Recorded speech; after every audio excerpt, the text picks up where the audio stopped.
kumuha daw ako ng malaking scramble dahil daw sobrang init. At nalabasa ko nga yun, saktong-sakto nga itang halin tapat at talagang sobrang init nga at hindi ko na nga kinakaya. Kaya naman agad-agad ko na nga nilabas itong aking snow machine. Inilabas ko na nga rin dito yung mga pang-scramble ko nga na toppings para magawa ko na nga yun. Ayan, so dito natin gagawin nga yung Scramble Pro Max. Dito tayo gagawa ng malaking scramble. Tapos dito tayo maglalagay ng mixture. So tara na, para magawa na natin.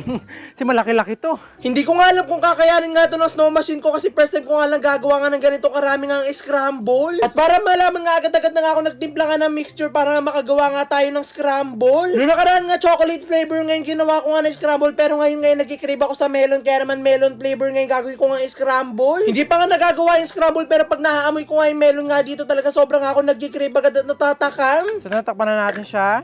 Kailangan maayos yung pagkakatakap natin para hindi siya matapon. Ayan. Kabit na natin to. Ayan, okay na. Tapos, ilalagay na natin to. Itong ating mixture.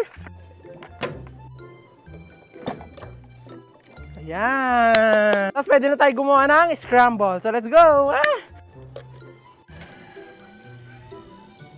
At doon naayos ko na nga lahat pati nga yung aking snow machine kaya naman agad-agad ko na nga pupunuin nga itong malaking garapon na to para makagawa na nga ako ng Scramble Pro Max. Medyo kinakabahan pa nga ako dito baka kasi hindi nga kayanin itong snow machine ko nga na punuin nga itong aking napakalaking garapon. Pero nung nakita ko nga na napakarami maglabas nga nitong snow nga itong aking snow machine talaga sobrang ako natutuwa at sa tingin ko ay mapupuno niya nga agad itong malaking garapon. Napakalaking tulong nga talaga sa akin itong aking snow machine ngayon tag-init kasi talagang instant nga talaga siya nakakagawa nga ng pampalamig nga ng katawan. Talagang maglagay ka nga lang dito ng kahit anong liquid talagang kayang-kaya niya nga agad yung patigasin at gawing snow. At ito na nga unti-unti na nga nangangalahati nga itong aking garapon na pinupuno nga ng ice scramble. Ayan na, unti-unti na napupuno. Excited na ako mapuno.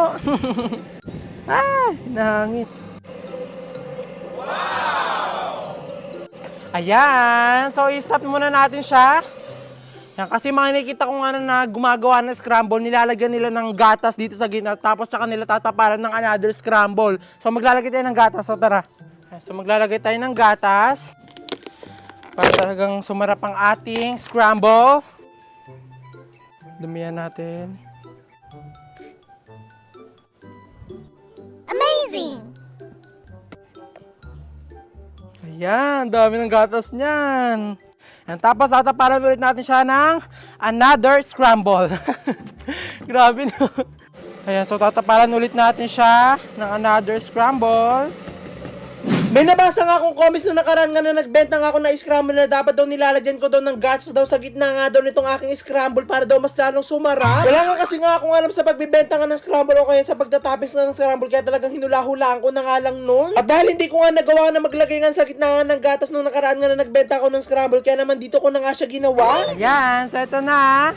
Unti-unti na napupuno ang ating scramble. At mabalik na nga tayo dito sa wakas nga after na ilang mga minuto, unti-unti na nga napupuno na aking snow machine. Ito nga napakalaki kong garapon. Buti na nga lang talaga at napakaganda at napakabilis niya nga maglabas nga ng snow kaya talaga madali lang napuno itong aking napakalaking garapon. Ayan, so mukhang okay na to.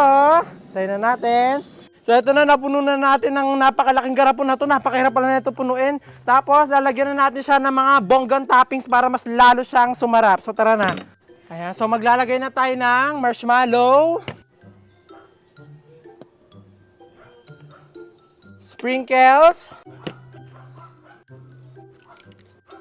Overload yan, pati ang ating toppings. Chocolate sprinkles. Hindi mawala ang pinipig. Yan. Dami. Tapos, lalagyan din natin siya ng fresh Oreo. Milk ulit. At ang pinakapambongga. Wow.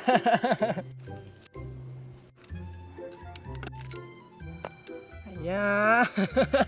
So, ito na ang ating Scramble Pro Max. Titikman na natin to. Laki! Laki. Sakto-sakto itong hintang init. And then, ano na natin? Ganun na natin siya. Ayan.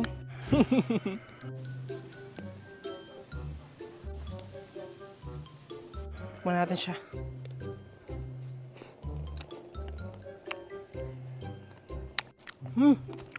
Sarap! Ang lamig!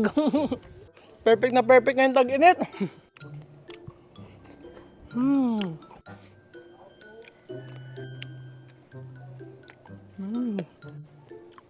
Sarap! So ayan, so ipapatikim natin ito sa ate ko, itong aking Ice Scramble Pro Max. Ayan, tikman mo natin ginawa kong Ice Scramble Pro Max. Ang laki, di ba? Tikman mo na, para maibsan yung init na nararamdaman. Ang lasa?